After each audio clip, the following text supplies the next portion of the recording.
ప్రస్తుతం big boss లైవ్లో తనుజాకి అలాగే డెమోన్ పవన్కి చాలా పెద్ద గొడవ జరిగింది. ఇక అసలు విషయానికి వచ్చేస్తే డెమోన్ పవన్ కూడా ఇంకా 3 వారాలే ఉంది కదా అని చెప్పేసి తను ఎవరితోని మాట్లాడకపోవడంతో పాటు తన పని తనే చేసుకుంటూ అలాగే ఇన్నాళ్ళు అయితే హౌస్లో ఉన్న కంటెస్టెంట్స్ అందరికీ కూడా కూరగాయలు అలాగే మొత్తం అందరికీ కూడా ఫ్రూట్స్ కట్ చేసి పెట్టేవాడు. అయితే మరి డెమోన్ పవన్ గత కొన్ని రోజుల నుంచి ఏమనుకున్నాడో ఏందో ఎవరితోని మాట్లాడడమే కాకుండా తన ఫ్రూట్స్ తనే కట్ చేసుకొని తింటూ అలాగే కూరగాయలు కూడా కట్ చేయట్లేదు. దీంతో రీతు తనుజకి చెప్పుకొచ్చింది. అయితే తనుజ అన్నది, ఏం పవన్ ఎవరితోని మాట్లాడట్లేదు, నువ్వు ఎవరితోని మాట్లాడకపోతే ఎలాగా, వాళ్ళు వచ్చి నీతో మాట్లాడతారో, ఇప్పుడు నేనున్నాను అనుకో, నేను అందరితోని మాట్లాడతాను, వాళ్ళు మాట్లాడినా మాట్లాడకపోయినా.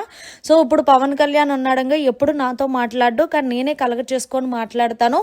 హౌస్ అన్నాక అందరితోని మనం కలిసిమెలిసి ఉండాలి, ఇలాగా ఇంకా 3 వారాలే ఉంటాం, తర్వాత ఎవరి తరం వాళ్ళదా అని అన్నట్టు ఉండకూడదు అంటూ డెమోన్ పవన్కి చెప్తుంటే, డెమోన్ పవన్ నువ్వు తొక్కలో స్టేట్మెంట్లు పాస్ చేస్తున్నావేంటి తనుజ, నేను ఎవరితోనే మాట్లాడకుండా నేనైనా ఇండివిజువల్గా ఉన్నానా ఏంటి, నువ్వు కావాలని అట్లా మాట్లాడకు అంటూ తనుజపై విరుచుకుపడ్డాడు. అయితే తనుజ డెమోన్ పవన్కి చెప్తుంది, నేను నీ మంచి కోసమే చెప్పాను అబ్బా, నువ్వు ఇన్నాళ్ళు అందరితోనే చాలా కలిసిమెలిసి ఉండేవాడు, కానీ ఇప్పుడు అలా కాకుండా ఒంటరిగా లోన్లీగా ఉంటున్నావంటే మరి ఏం చేయమంటావు తనుజ, హౌస్లోకి వచ్చిన ప్రతి ఒక్కరూ నేను రీతుతో ఉంటే రీతుతో కోసమే గేమ్ ఆడుతున్నాను అంటున్నారు, అదే కాకుండా ఎవరితోన్నా ఉంటే వాళ్ళతో ఉంటున్నాను అంటున్నారు, నేనేం చేయాలో నాకు అర్థం కావట్లేదు, నేనేం చేయాలనేది కూడా మీరే చెప్తుంటే నాకు చాలా బాధ అనిపిస్తుంది అంటూ డెమోన్ పవన్ తనుజ మీద విరుచుకుపడ్డాడు. అయితే తనుజ సరే నీకు నచ్చింది చేసుకో అంటూ అక్కడి నుంచి వెళ్ళిపోయింది. మరి తనుజ చెప్పింది మంచి పాయింటే కదా, మరి ఎందుకు డెమోన్ అంత సీరియస్ అయి ఉంటాడనేది కమెంట్ చేయండి. మరిన్ని లేటెస్ట్ లైవ్ అప్డేట్స్ కోసం చూస్తూనే ఉండండి